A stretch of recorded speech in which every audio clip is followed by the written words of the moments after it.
It's 1973. My family lives in a small rural town in northern Vermont. I'm in the middle of 5 kids, ages 12, 11, 10, 9, and 8. Every June, the local Lions Club hosts the Vermont Dairy Festival, which is a genuine county fair with carnival rides, tractor pulls, cotton candy, and a parade right down Main Street. This year, my mother is on the, which committee is she on? My mother is on the festival committee. There we go. And my dad is on the parade committee. And my mother is a legal secretary who works 4 days a week. My father is the principal of the high school, so he works all year round. So during the summers, we always had a sitter 4 days a week. Some summers, it was the female captain of the softball team, or maybe the basketball team, or the head cheerleader. But this year, it was the lead majorette with the high school marching band. And when they started practicing their parade routine in our backyard, my sister and I were so excited that we begged her, we were dazzled by it, and we begged her to teach us how to twirl. So she found us a couple junior batons, and somehow we convinced a half dozen of our girlfriends to join us in forming the June Dairy Day Junior Majorettes.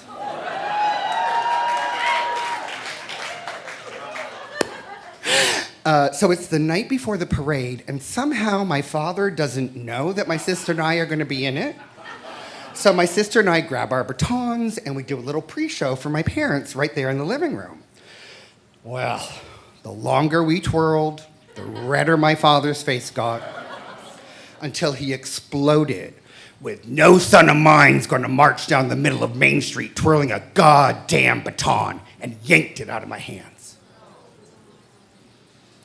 I hated him for that for a really long time. In 1981, at 18, I went to Boston to go to college and to come out. And in my search for other gays, I found myself playing baritone saxophone with Boston's lesbian and gay Freedom Trail Marching Band. Turns out, marching in pride parades is a great way to meet other out and proud gays just like myself. So now it's 1987, I'm 24, and I'm home in Vermont for Christmas.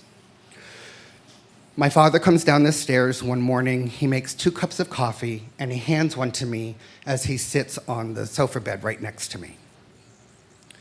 His eyes brim with tears. He says, "I'm afraid I really failed you as a father."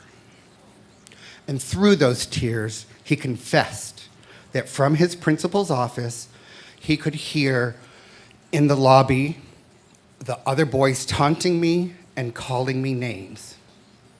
Frozen with indecision, step in and help one of his students, or step in and be accused of favoring one of his children, he chose to do nothing.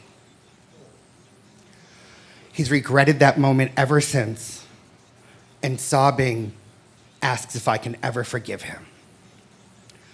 I think he knew he was going to die soon. The following June, tired of carrying a baritone saxophone around, I joined the newly formed Freedom Trail Marching Band Majorettes.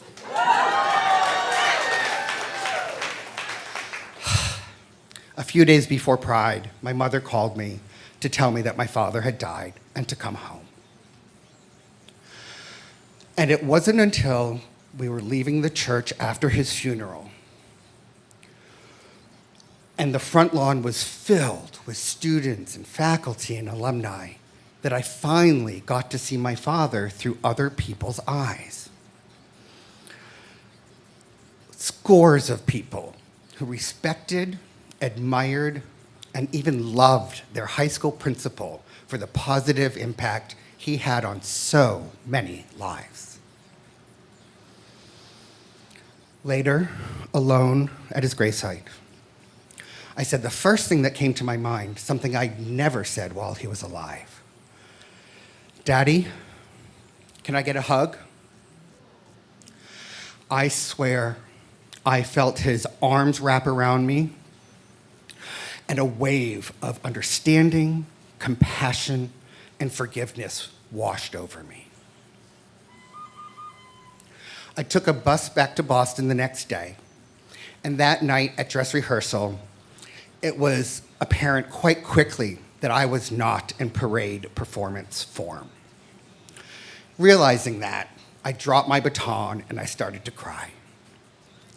But the lead majorette, she didn't miss a beat. She marched right over to me, wiping the tears from my cheeks. She says, "Don't you worry, girl. We're gonna sew a shiny silver and lavender lame flag to one end of your baton tonight, and tomorrow during the parade, everyone will be so dazzled by it, they won't even notice you're not on point."